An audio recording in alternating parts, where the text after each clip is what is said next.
I want to thank Lloyd and our friend at TELUS today, who are showing such extraordinary leadership. It is no small feat to build a LEED Gold building and have LEED Platinum operations. That's pretty extraordinary, and that's a level of corporate responsibility we hope becomes viral across this industry and others. And there's no government policy that can be a good substitute for corporate leadership. So, Lloyd, thank you very much. Tim has been an environmental defense, I think, arguably one of the backbones, if not the backbone, of environmental progress and understanding the economic opportunities as well that go with that. And having Tim, having the support from Tim in environmental defense and policy development has really been critical to our success. Our Premier understands the importance of a good, full, evidence-based conversation as the preamble and the foundation of good public policy. I would argue that the most important conversation Ontarians are going to have in this century is starting today. There is no single issue that presents a greater threat to humanity and to our future, and at the same time, there is no single issue that offers such promise for job growth, for reinvestment, and for a stronger economy. And it is our strong commitment to avoid the environmental problems and crises that come with inaction, and to seize and be a leader in the new low-carbon economy. You'll hear me and my colleagues, as you'll heard from Lloyd and Tim, two numbers that I think define this conversation going forward. The first number is 4, and that stands for 4 degrees Celsius.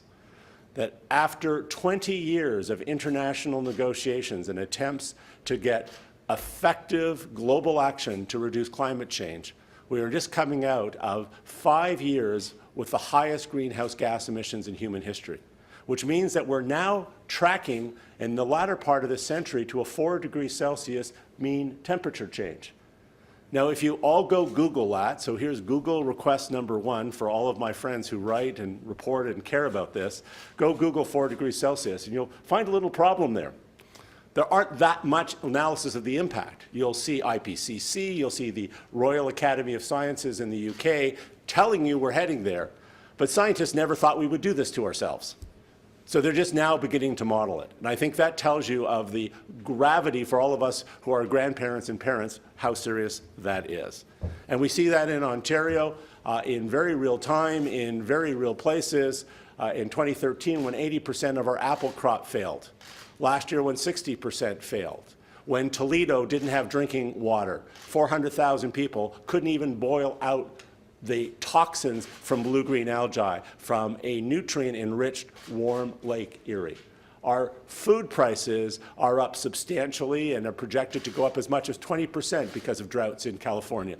Something as iconically Canadian that is cultural to our identity is the kind of coffee we drink. Are you a Starbucks or a Timmy's person? Says more about you sometimes than almost anything else. And even our sacred Tim Hortons coffee, because of droughts in Brazil, jumped 10 cents. This is a pocketbook issue for Canadians. We are now living with the greenhouse gas emissions from when I was in elementary school, and we're locked in for 50 years. So early action now is critical to changing that. Because the sad truth is that we are the last generation now living on this planet that has known a normal climate. And our children will be the first to never know normal climate. So that's the enormity of the challenge we face. The opportunity is also extraordinary because the new economy is already cast as a low-carbon economy. We will have to be driving vehicles that use less oil, that are more electric, that are retooled. And Ontario's auto sector and engineering are pioneering those things. We have to enable the development of the reinvigoration of our auto sector, building materials, wood buildings, which we just set new standards for, are low carbon. The U.S. market is now transforming. Its housing market is back. The opportunities for low carbon technology out of the forestry industry are huge. buildings like this that are built new are the new normal. If you look out the back, you'll see a whole lot of buildings out there that aren't built to this standard. To meet our greenhouse gas emission standards, we have to see all of the buildings that were built before, retooled, reinvigorated, better insulation, more modern systems. That leads to a new revolution in the built environment that means strong middle-class jobs. It has huge implications for Ontario's skill building. It has a chance to see a real renaissance in middle-class employment. We're changing everything. That view out behind me, of which we're very grateful at TELUS, and this new boom of office clusters down here, are beside the soon-to-be very different GO service. 50-minute electrified trains, 3- and 6-unit trains running on that. You will see it in what is essentially the new surface subway system in the GTHA, which will be carbon neutral, dramatically increase ridership, and transform the way that transportation is working. These are the kinds of things that we have to see more of, because our challenge is really in 3 buckets. Give or take 5 megatons, our ability to reach our 80% reductions by 2050 and 15% by 2020 really rely on our ability to change the transportation system, move it to low carbon, electric vehicles, stronger public transit, more cycling, more walkable neighborhoods. That's about a 50 megaton challenge. That's 1/3 of all of our emissions. And we think that we're already showing leadership with growth plans and new land use policies that are actually going to drive that and make the cost of living in buildings and the cost of commuting less expensive. At the same time, we're cleaning up our environment and changing the legacy that we're currently on track to leave our children. The next one is the built environment. It's about building codes. It's about new economic opportunities. When you take buildings and the energy that we use in them, that's about another 50 megatons. That's something we think we can tackle. We also know this is economically positive. And the third area is really industry and industry related. And that has to deal with issues of carbon pricing. But the word that comes up all the time around carbon pricing, what it's most important is the other P word that it's linked to, that we have to have a very serious conversation about in Canada, not just in Ontario, which is productivity and material resource productivity. Because right now, amongst our peer OECD countries, the 16 of them, we are trailing near the back of the pack. In the G8 countries, we are 7 or 8 on multi-sector productivity. So if you go and talk to people in the forestry industry like Resolute, and you look at the remarkable investments they're making here and in Quebec in improving their productivity, their zero waste plant in Thunder Bay is really getting more outputs with fewer inputs. It's simply but about efficiency. It's quite remarkable to see some of the things that they're able to do. And when you look at what aluminum has done under the cap and trade system in Quebec, and you look at what Alcan has done to bring down their GHG emissions, make metal with less energy and less inputs, that's really critical. And so when people sort of immediately think the conversation around carbon pricing is about higher cost, I would argue if you look around the world and you look at what's happening in Belgium and you look at what's happening in Britain, you'll see that it's actually driving higher productivity. We're using resources and labor, and we're using technology to actually produce better goods, higher quality and greener goods at lower costs. And the failure to put a price on carbon actually leads us with some real difficulties because those food prices are up because of droughts in Brazil and California. And our competitiveness with the U.S., right now Canada trails the U.S. about 25% in productivity. And if you want to know what that translates for each of us, if we had the same productivity levels of the United States, the average Canadian would have $7,000 more disposable income. So this is about creating wealth and creating a stronger, more productive, efficient economy. And this has to be as much a positive economic initiative and policy as it is an environmental one. So Lloyd, I'll turn it back to you, and I think Lucas is going to come up and moderate this and take questions. So we can go right to questions? Okay. Well, thank you very much for coming out, and thank you to all our stakeholders. I want to give a shout out to my friend Gord Miller, who's had his finger on our back for years. I think we've finally started listening a little more. Thanks, Gord. And Mike and all our friends back there from industry and the environmental communities who have spent lots of time with me, teaching me a lot of stuff in the last 6 months. All of you. Yeah. Now all about you. Yeah. As you know, on carbon pricing, there's sort of a world of difference between the the fairly serious systems that BC and Quebec have implemented, and the fairly ineffective small potatoes one that they've done in Alberta. So is there a guarantee that whatever we land on with carbon pricing, that it'll be more like, Quebec or BC, and will actually be, big and meaningful like that? Or is there still a possibility that we'll ultimately bargain ourselves down to something weak and ineffective like Alberta? Well, I think the first thing I said when I described the characteristics, it had to be real. And by that, I mean it had to derive real outcomes, both environmentally and that there had to be certainty. The system actually has to provide certainty of greenhouse gas reduction emissions. Some carbon pricing systems don't do that. So I think whatever the system is, because after this 45-day consultation, and I think you've already got that information, I can give you the website and all of that, it'll be posted for 45 days. We have about a 6-month process at least of working with business, working with environmental community and other experts to design the mechanisms of it. It's also got to address the productivity issue. If this is going to be a net economic benefit and it's not going to download costs onto Ontario families and businesses, it has to be a mechanism as part of an overall government strategy that increases productivity, which means higher levels of investment in innovation technology, like you see in this building, driving higher levels of productivity, and that a carbon pricing mechanism has to do that. So we've set a really high standard for that, and you've already seen that articulated. Minister Dogood and Premier Wynne, when they released our economic development strategy, had 2 pillars in there of innovation and productivity. So our environmental policies and our climate change policies will reinforce that economic policy. And so the pricing would be based on absolute reductions as opposed to intensity? Has to be. I kept on saying, we're also trying to work regionally. Working with Quebec, we share an economy. We share the Great Lakes water in the St. Lawrence Valley. We share the boreal forest. The things that we're trying to protect together are the same ecosystem. So we have to make sure that we're doing things that protect our forests, our most important carbon sink. We also share an economy. The Quebec economy and the Ontario economy is an integrated economy.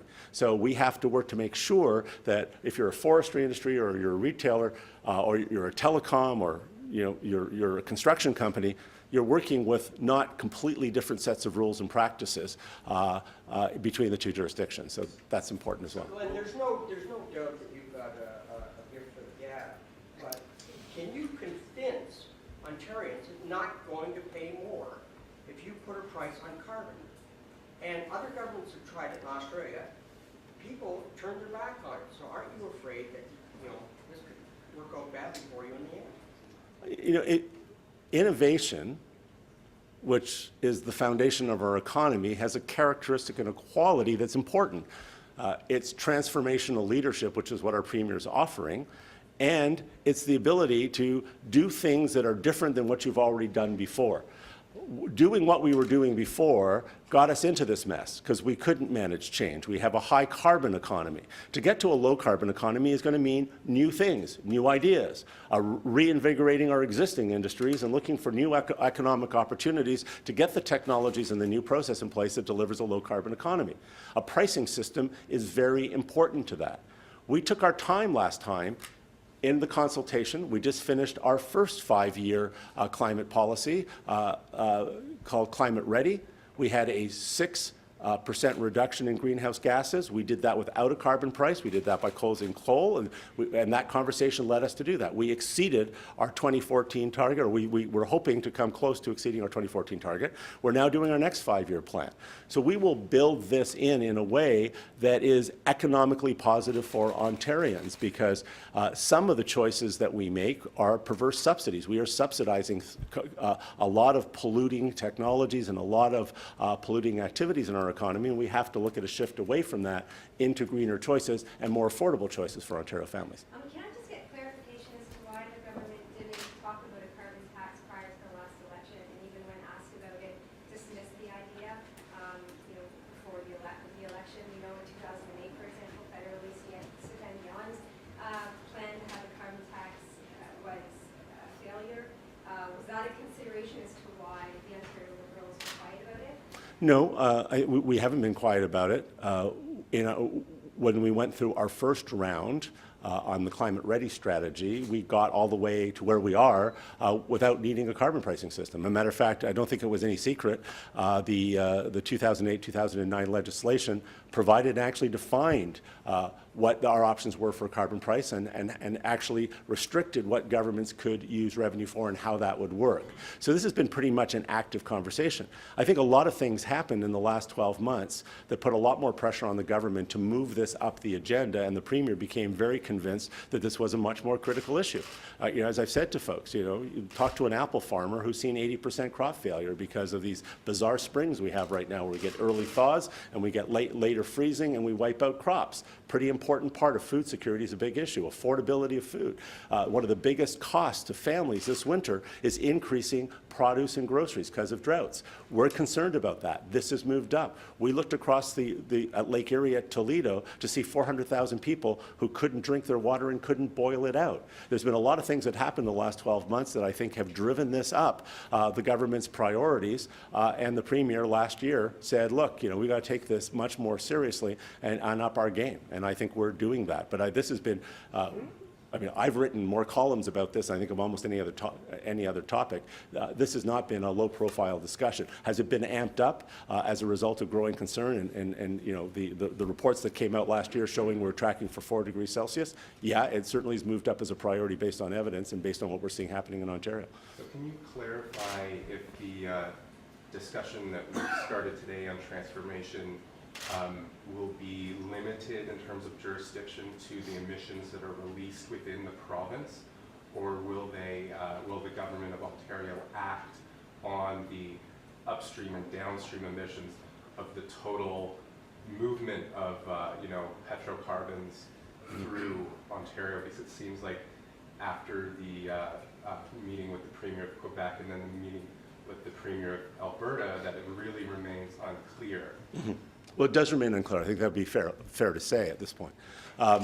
What we're trying to do is learn from the past. And I was mayor of the capital city next door and led with a couple of my colleagues brokering the New Deal for cities. And we came up with a national strategy in this country that actually figured out how we could start building infrastructure and dealt with gas tax transfers and things like that. At the core of all of this, as you point out, is energy.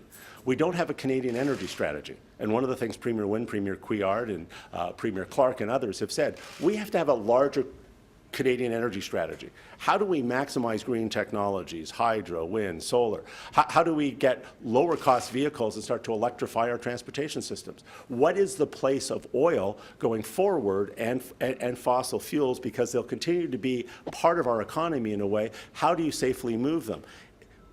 What I've watched going on in the United States and I've watched going on in Canada is that governments get into fights, and you've seen this between BC and Alberta, over single projects, and it amounts to nothing, and we never move the agenda ahead, and we don't meet. Well, Ontario's exceeded, it was way below 1990 levels, Canada isn't.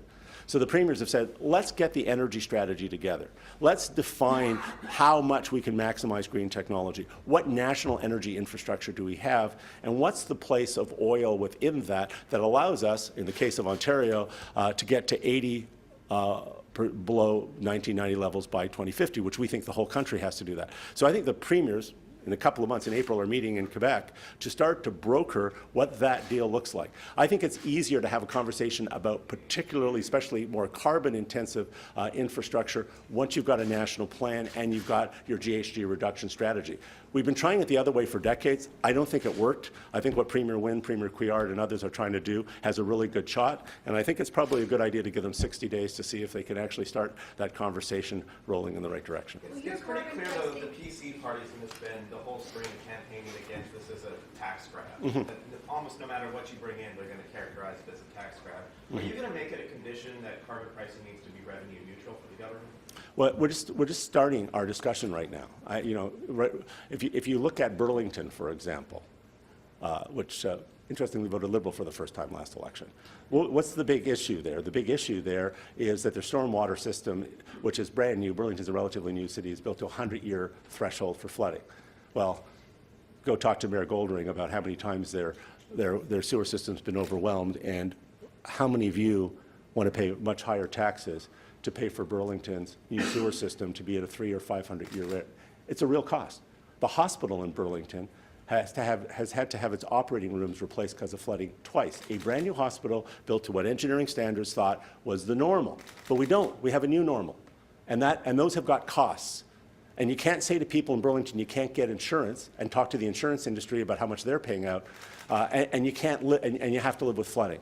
So we have to have a more honest conversation with Ontarians, which our Premier, I think, does better than any other politician I have ever met, about what the real cost of this and how we're going to pay for it. Or those people who aren't prepared to that, who are going to be, I think, less than honest with Ontarians, are going to have to explain to them why their grocery bills are 10 or 20% higher in the wintertime because we did nothing about it, why their Timmy's coffee is costing them an enormous amount of money for a simple pleasure in life, and why they have to pay over and over again to replace hospital operating rooms, why the GO tracks, 8 meters of them, blew out right now, costing us $600 million.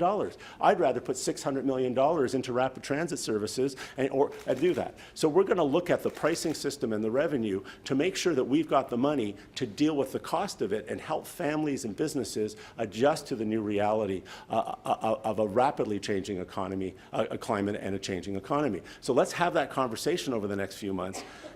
Listen to Ontarians.